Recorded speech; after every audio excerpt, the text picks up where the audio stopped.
আজ হচ্ছে 11ই মে। প্রত্যেক মে মাসের 11 তারিখে আমাদের RCM সেবা দিবস পালন হয় এবং তার মধ্যে আজকে একটা অন্যতম সেবার কাজ আমরা করছি, যেটা কিনা সরোজদেবী ফাউন্ডেশন, যেটা হচ্ছে RCM-এরই একটা NGO, যারা ভারতবর্ষের প্রত্যেকটা কোনায় কোনায় গিয়ে মেয়েদেরকে সচেতন করছে কিসের ব্যাপারে, মাসিক স্বচ্ছতার ব্যাপারে। আজকে এই কারণে মাসিক স্বচ্ছতার অজ্ঞতার কারণে প্রত্যেক বছর 70,000 মহিলা সার্ভিক্যাল ক্যান্সারে আক্রান্ত হচ্ছে। আমরা এটাকে গুরুত্ব দিই না, বুঝি না, লোকে অনেকে ভয় পায়।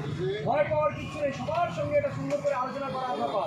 তার কারণ হচ্ছে এটা কোনো বলছে কি মাসিককে কেউ সমস্যা মনে করবেন না, এটা হচ্ছে নারীত্বের লক্ষণ।